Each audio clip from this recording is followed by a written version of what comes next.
శ్రీజ అన్న PhD final year. నేను ఇక్కడ 25 రోజుల నుంచి మేము ప్రొటెస్ట్ చేస్తున్నాం అన్న. ఒక రోజులో ఏదో ఇష్యూ అయిపోయి ఒక ఫుడ్ స్టాల్ పెట్టుకున్న ఒక ఆవిడ, కుమారి ఆంటీ ఎవరో ఆవిడ పేరు, ఆవిడదేదో ఇష్యూ అయితే స్పందించిన ప్రభుత్వం ఇంతమంది స్టూడెంట్స్ ఒక యూనివర్సిటీ మొత్తం అల్లాడుతున్నామన్నా. మా స్టూడెంట్స్ ఇంతమంది అల్లాడుతుంటే ఎందుకు స్పందించట్లేదన్నా? మేము గవర్నమెంట్ కి వ్యతిరేకం కాదు. గత ప్రభుత్వం అక్రమాలు ఆగడాలు చేస్తున్నప్పుడు ఇప్పుడున్న గవర్నమెంట్ లో ఉన్న వాళ్ళే కదన్నా స్టూడెంట్స్ కి న్యాయం కోసం కొట్లాడిరు. మీరు అక్రమ కట్టడాలు ఎట్లా కడతారు, అది ఎట్లా కడతారు? స్టూడెంట్స్ కి అన్యాయం జరిగితే మీరు కొట్లాడిన వాళ్ళు మీరు గవర్నమెంట్ లో పోయిరు. ఇప్పుడు మా గొంతు మీకు ఎందుకు వినబడతలేరని అడుగుతున్నాం. మా బాధ మీరు ఎందుకు చూస్తలేరని అడుగుతున్నాం. అక్రమ కట్టడాలు గత ప్రభుత్వం కట్టిన అక్రమ కట్టడాలు అవ్వచ్చు, ఏదైనా అవ్వచ్చు. మా యూనివర్సిటీ దరిదాపులకు ఏది రావద్దు.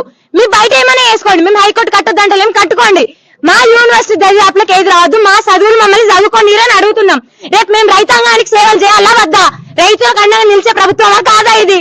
మేము కూడా ఓట్లేసినాం కాంగ్రెస్ గవర్నమెంట్. మాకు హక్కు లేదా? అడిగే హక్కు లేదా మాకు?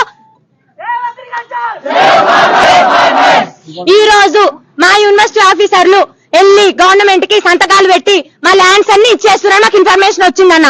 అది ఆగాలి, ఎట్టి పైసలు ఆగాలి. మా బోర్డు మెంబర్ల సంతకం పర్మిషన్ గానీ లేకపోతే యూనివర్సిటీ ఆఫీసర్ల పర్మిషన్ గానీ లేకుండా గవర్నమెంట్ డైరెక్ట్ జీవో జారీ చేసిందని ఇన్ని రోజులు అందరు చెప్పారు. మాకు మా చేతులు ఏం లేదు, మా చేతులు ఏం లే అన్నారు. ఇప్పుడు వీళ్ళే సంతకాలు పెట్టి ఇచ్చేస్తురంట.